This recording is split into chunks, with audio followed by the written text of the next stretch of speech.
ونستغفره ونعوذ بالله من شرور أنفسنا ومن سيئات أعمالنا من يهد الله فلا مضل له ومن يضلله فلا هادي له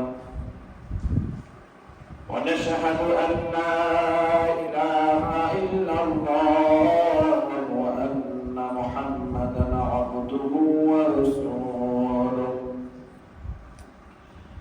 أرسله بالحق بشيرا ونذيرا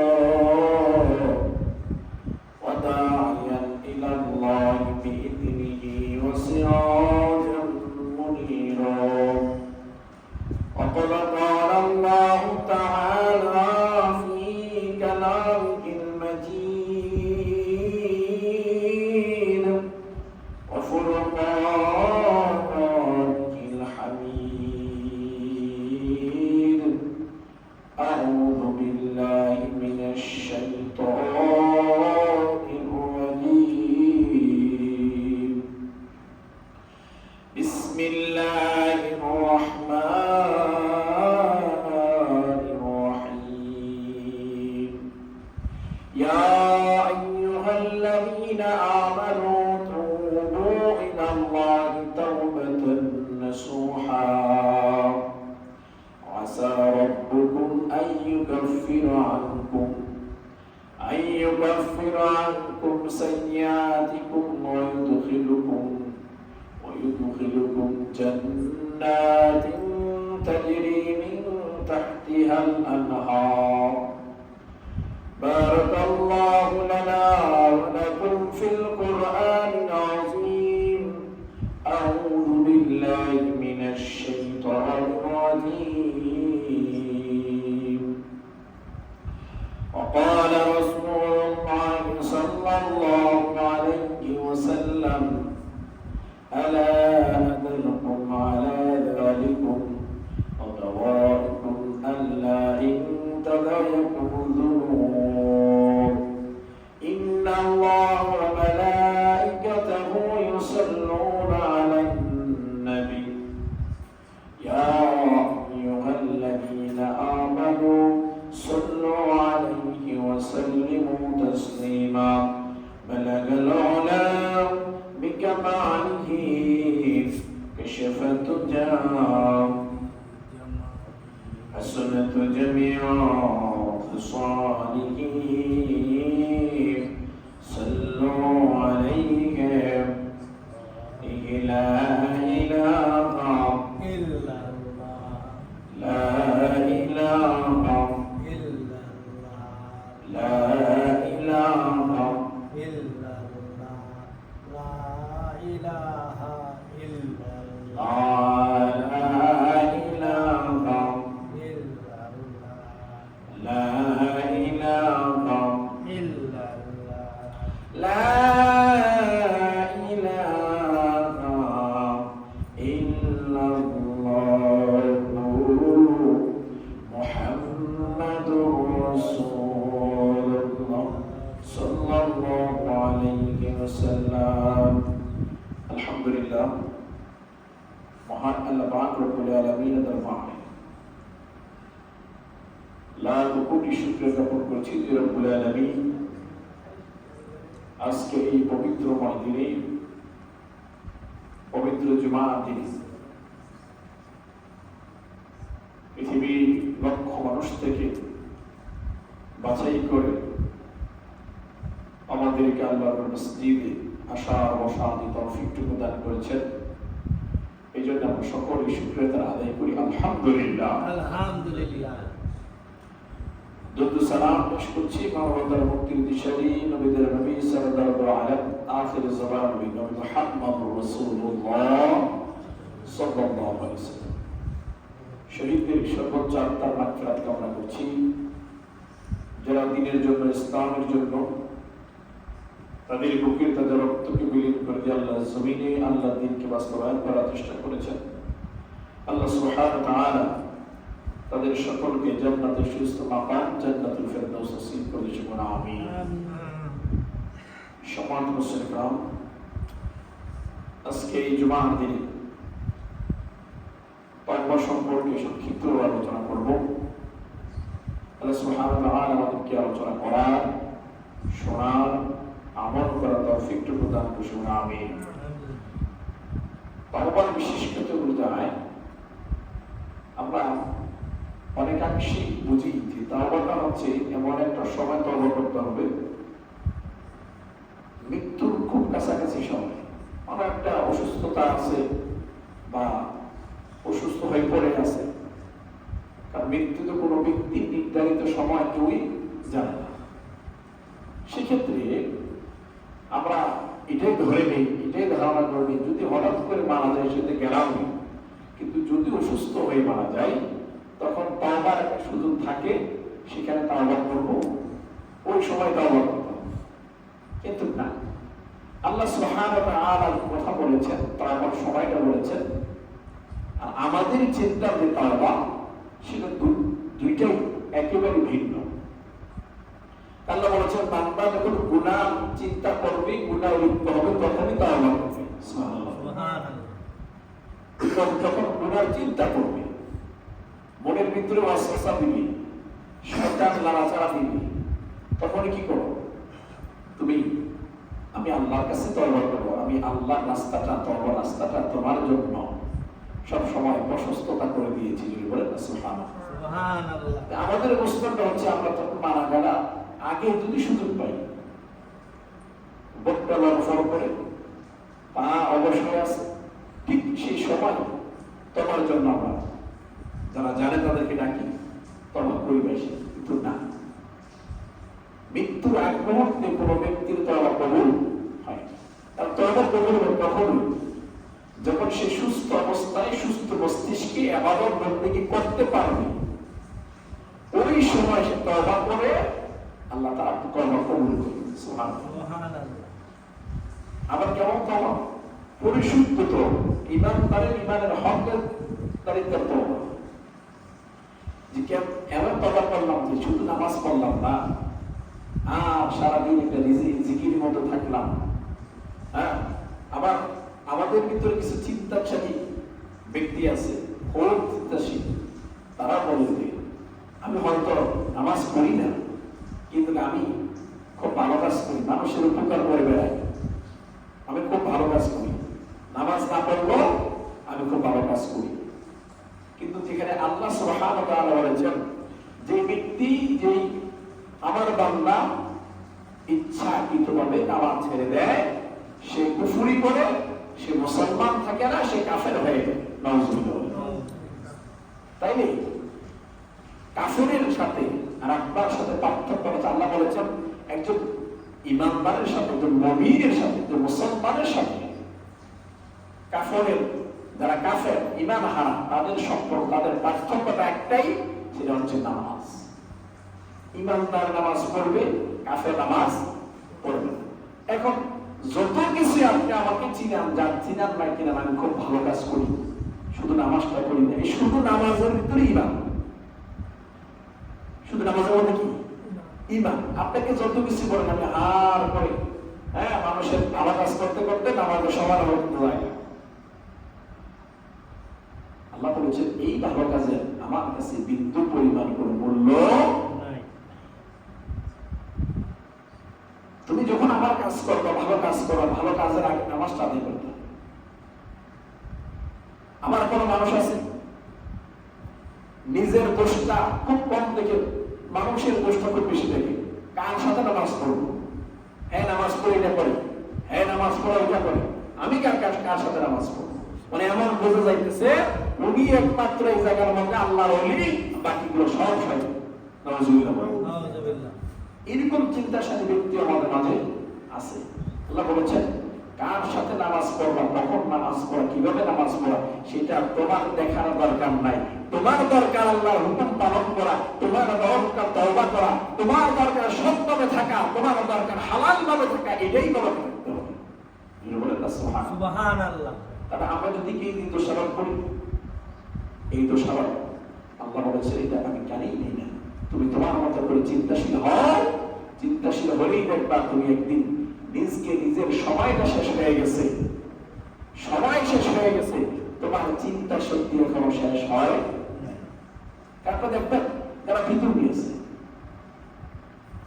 আমাদের এই মুসলমান নামে মুসলমান, কিন্তু যদি ইমান থাকা না থাকার মেশিন যদি আবিষ্কার হইতো আর পরীক্ষা করা হইতো, তাহলে বোঝা যাইত মুসলমান নামের ভিতরে কতজন ইমান হারা হয়ে আছে। শুধুমাত্র আমরা এমন দাবি করি, শুধুমাত্র মুসলমান ফ্যামিলিতে জন্মগ্রহণ করার কারণেই আমরা নিজেদেরকে মুসলমান দাবি করি। আবার সেখানে দাবি করার পরেও আমরা জান্নাত চাই, আমরা জাহান্নাম থেকে বাঁচতে চাই, আমরা নবীর উম্মত বলে দাবি করি, কিন্তু আমার ইমান যে কবে শেষ হয়ে টায়ার পাংচার হয়ে গেছে একটু নিজে চিন্তাও করি। আল্লাহ রাব্বুল আলামিন বলেন, বান্দা, ইমানদার আর ইমান হারা মানুষ একরকম নয়। ইমানদারের কথা আমার কাছে যতটা গুরুত্বপূর্ণ, কোন বেঈমানের কথা, বেঈমানের ডাক আমার কাছে এতটা গুরুত্বপূর্ণ নয়। তোমরা দুনিয়ার মধ্যে থাকে অন্যায় করো, তার সাথে সাথে তোমরা তওবা করো। আমি আল্লাহ ওই তওবার রাস্তাটা তোমার জন্য রেখে দিয়েছি।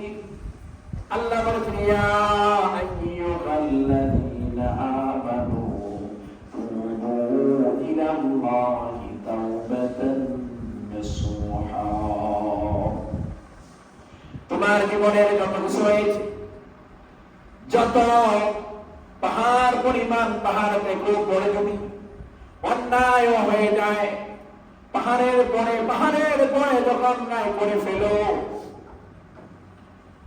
তখন তুমি তোমার আওয়াজের দিকে তাকাইয়া তুমি তোমার নিজকে রবের সামনে সুপর্দ করে একবার যখন তওবার নিয়তে আল্লাহকে ডাক দিবা, আমি আল্লাহ তোমার দিকে 70 বার ফিরে তাকাইয়া চাইব। সুবহানাল্লাহ। আল্লাহ বলেন, বান্দা একবার ডাক দিলা তওবার নিয়তে, আল্লাহ যা গুনাহ করছি আর জীবনে করব না। আল্লাহ বলেন, বান্দা তুমি একবার ডাক দিলে ওই ইমানের, তোমার ইমানকে তুমি তাজা করার জন্য ডাক দিলা, আমি আল্লাহ তোমার এই ডাকে 70 বার ফিরে তাকাবো। কেন আমি আল্লাহ সব সময় বসে আছি, আমি তোমাকে মাফ করে দিব। সে মাফটা যে বারবার গুনাহ করলাম, বারবার মাফ চাইলাম, বারবার গুনাহ করলাম, বারবার মাফ চাইলাম। আল্লাহ বলেছেন, করতে করতে যখন কোন অবস্থাটা নামাজের দিকে আর ফিরে না আসে, এই জন্য বলা হয় আমরা তওবা করি, আমরা নামাজ পড়ি। যারা নামাজ পড়ি না সেটা ভিন্ন করে, তারা পুনরায় ঈমান আনতে হবে। এমন শুধু ঈমান স্পষ্ট করে কালিমা পড়তে হবে, আশহাদু আল্লা ইলাহা ইল্লাল্লাহ ওয়াহদাহু লা শারীকা লাহু ওয়া আশহাদু আন্না মুহাম্মাদান আবদুহু ওয়া রাসূলুহু, স্পষ্ট করে বলতে হবে। আর যারা ঈমান আনার দাবি করে নামাজ দায়ী করে কিছু করে না, 5 ওয়াক্ত নামাজের মধ্যে 3 ওয়াক্ত পড়ে 2 ওয়াক্ত পড়ে না, 2 ওয়াক্ত পড়ে 3 ওয়াক্ত পড়ে না, 1 ওয়াক্ত পড়ে আবার সাপ্তাহিক শুধু জুমার নামাজ পড়ে, আর কোনো নামাজ পড়ে না। আল্লাহ বলেন, বান্দা এই নামাজ তুমি পড়ো, এই নামাজ যখন তুমি পড়ো, আমি আল্লাহর সাথে তামাশা ছাড়া কোনো কিছুই না। তামাশাই করো, কারণ আমি আল্লাহ বলেছি যে হুকুম, আমার নামাজ আদায় করতে হবে তোমার জন্য ফরজ। এই ফরজ তোমার ইচ্ছা হইলে মানতে হবে, ইচ্ছা না হইলে মানতে হবে। এটাই আমি আল্লাহর হুকুম করে বলেন সুবহানাল্লাহ। এটা আল্লাহর হুকুম। আপনার ইচ্ছা করলে, মন চাইলে মানতে হবে, মন না চাইলেও মানতে হবে। কারণ আল্লাহ ফরজ করে দিয়েছে, ফরজ। এটার কোনো সার নাই, কোনো কিছু নেই, বিন্দু পরিমাণে দিক যাওয়ার কোনো ক্ষমতা নেই। আল্লাহ রাব্বুল আলামিন বলেন, সেই তওবার রাস্তাটা আমি যখন তোমার জন্য প্রসারিত করবে, রাত যখন গভীর হয়ে যায়, তাহাজ্জুদের সময় আমি আল্লাহ তোমাকে ডাকি, তোমার কি দরকার আমার কাছে আসো, তোমার কি চাও আমার কাছে যাও, তোমার কি চাও আমার কাছে দাও, আমার হুকুম মানো। আমি আল্লাহ তোমার অপেক্ষায় থাকি, কিন্তু আফসোস পাহাড় পরিমাণ গুনার বোঝা লইয়া তুমি রাত ভরে তুমি ঘুমাইয়া কাটাইয়া দাও।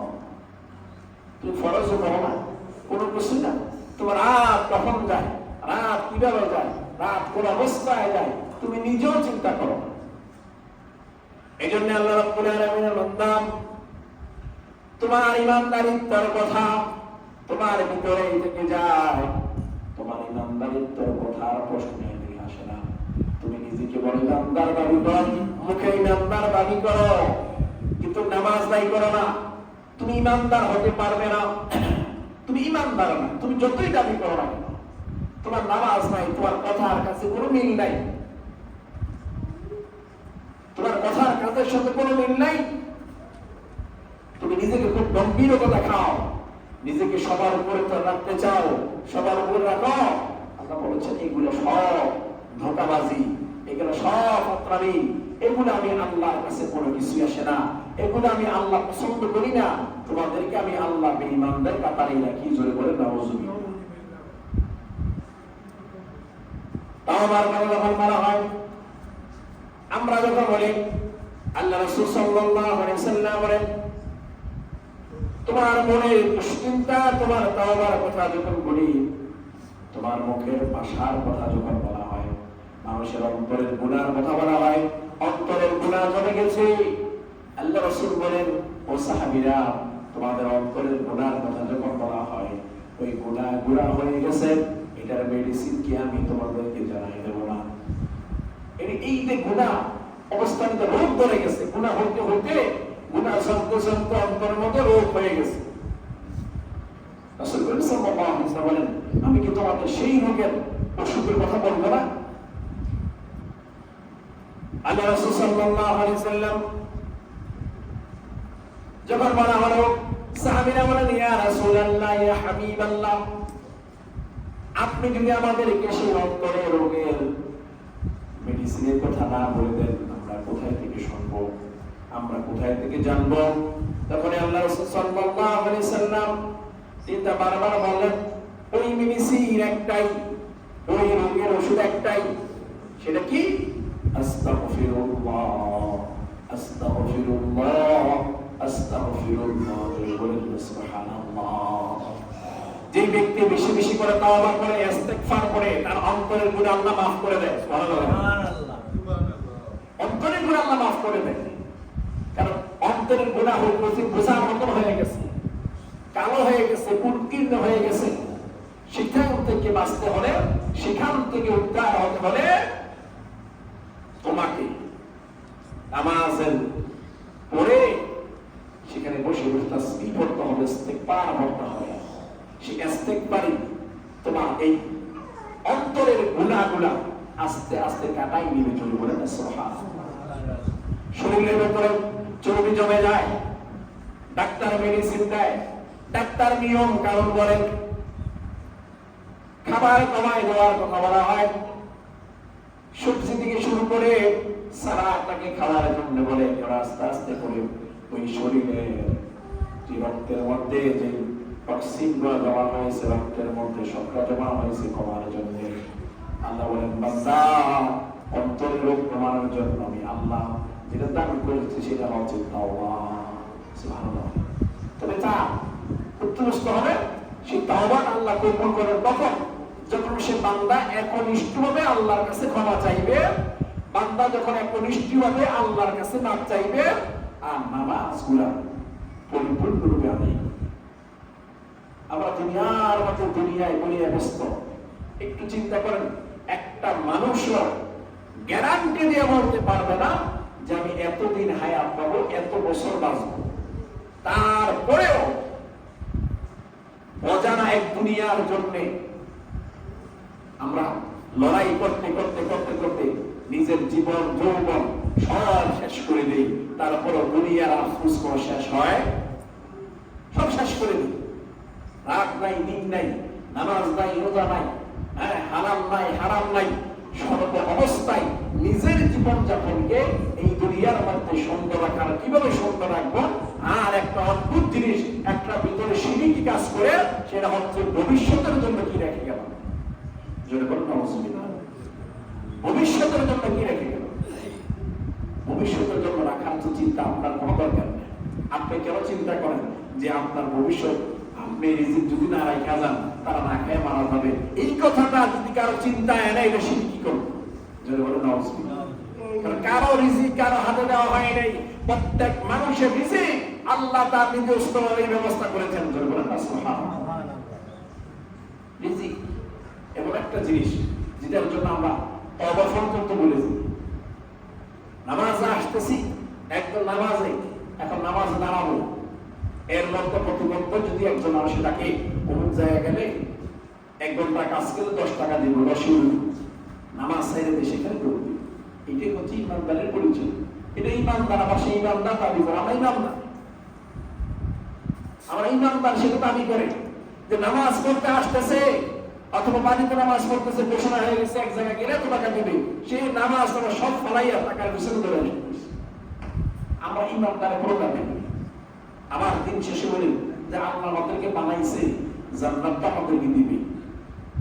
এত সহজ জিনিস জান্নাত না যেটা আমি চাইলেই পেয়ে গেলাম, এত সহজ জিনিস জান্নাত না যেটা আমি বলার সাথে সাথে পেয়ে গেলাম। মুসলমান আমাদের কি আল্লাহর কাছে যেতে হবে? আমরা সব সময় ভবিষ্যৎ নিয়ে চিন্তা করি, দিন শেষে আমাদের মৃত্যুটাই ভবিষ্যৎ, সেটা নিয়ে আমরা কেউ চিন্তা করি না। দিন শেষে আমাদের কবরের অবস্থানটা কি হবে? দিন শেষে আমি আল্লাহর কাছে কি নিয়ে জবাব দেবো, কি নিয়ে দাঁড়াবো, এটা নিয়ে চিন্তা করি না। শুধু সাথে বসে আছি, কার গীবত কে করতে পারলাম, একটা আরাজনীতির মতো অরাজকতার মতো করে আছে। একটা আরাজনীতি কে কার থেকে বেশি কান্নারে গীবত করতে পারে, এটা এমন একটা ট্রেডিশন হয়ে গেছে যেটা বলা ব্যাখ্যা রাখে না। এই জন্য মুসলমান, এই যে আমরা একজন আরেকজন নামে গীবত করলাম, আল্লাহ রাসূল সাল্লাল্লাহু আলাইহি ওয়াসাল্লাম বলেছেন, কোন ব্যক্তি যদি কাহার নামে গীবত করে তাহলে তার আপন ভাইয়ের, আপন মৃত ব্যক্তি তার ভাই মৃত্যু হয়ে গেছে, ওই ভাইয়ের গোশত খাওয়ার সম পরিমাণ গুনাহ তার আমল নামা দেওয়া হয়। জোরে বলুন নাউজুবিল্লাহ। কি লাভ করতেছি আপনারা গীবত করে? কি লাভ করতেছি? কিন্তু দিন রাত এটার মধ্যে পড়ে আছে, একজন আরেকজন সমালোচনা আলোচনা, এটা না করে কিছু মানুষ আছে এই সমালোচনা যদি না করে তাদের পেটের ভাত হজম হয়। মুসলমান ফিরে আসুন। তবে যার নামে আলোচনা করলেন তার কোনো লস নাই, কারণ আপনি যতক্ষণ তার নামে আলোচনা করলেন ওই ব্যক্তির যত গুনাহ আছে আপনার অ্যাকাউন্টে জমা হয়ে গেছে, আর আপনার যত ন্যাক আছে তার অ্যাকাউন্টে জমা হয়ে গেছে। কাজেই যার নামে গীবত করলেন তার লস নাই, আমার নিজের লস। কাজে কেন সবাই আমল করতে পারি না, তারপরও কেন ছোটখাটো বিষয় নিয়ে এই গীবত অত্যাচার করে আমরা কেন মানুষের গুনাহ করে দিচ্ছি? তওবা করুন, ফিরে আসুন আল্লাহর কাছে। আল্লাহ অপেক্ষা করতেছে কখন বান্দা আসবে। পাহাড় পরিমাণ গুনাহ হয়ে গেছে, আর কোনো কিছু নাই, তখন পর্যন্ত যদি ওই ব্যক্তি পরিপূর্ণ তওবা করে আল্লাহকে একটা ডাক দেয়, আল্লাহ তার সাথে সাথে তার ডাকটা কবুল করে দেয়। যদি বলেন না সুবহানাল্লাহ। এই জন্য মুসলমান আমাদের সকলকে ইমানের হকদার, ইমান কি জিনিস সেটা আমাদেরকে বুঝতে হবে, সেটা আমাদেরকে বুঝতে হবে, আমাদেরকে জানতে হবে। আল্লাহ সুবহানাহু ওয়া তাআলা আমাদেরকে পরিপূর্ণ হকদার ইমানদার হিসেবে কবুল করছি না, আমিন। আমরা যারা পরিপূর্ণ রূপে সালাত আদায় করতে পারি, তওবা করে পরিপূর্ণ শুদ্ধ হয়ে ঈমান রূপে কবরে যেতে পারি, সেই তৌফিকটুকু দান করুন, আমিন। في الإسلام ما أحل فهو حلال شرعا وما أحل فهو حرام، قوانين الحلال والحرام وجعل الله لنهاه الناس، وهذه بعده مباب الحلال والحرام في الإسلام، فما يسيم الإسلام حلاله فهو حلالا، وما يسيم حرامه فهو حرام. فإذا أراد أحد أن يجعل الحلال الحرام والحرام حلالا فهو لم يعد مسلما. وقيل قد فصل لكم ما حرم عليكم، فقال النبي صلى الله عليه وسلم إن الله طبيب لا يقبل إلا طبيبا، وعلى كل حال الأمر بالطهارة في ذلك، وقد أمر الله المؤمنين كما أمر المرسلين، ثم ذكر النبي صلى الله عليه وسلم أرض مسافر في كل مكان شعر أشقام وجسمه مغربا وفي أمثل هذا المطاف يرجع الإنسان يعطي نحو سنيور ويدين يا ربي. بارك الله لنا ولكم في القرآن العظيم. درسنا كل سورة.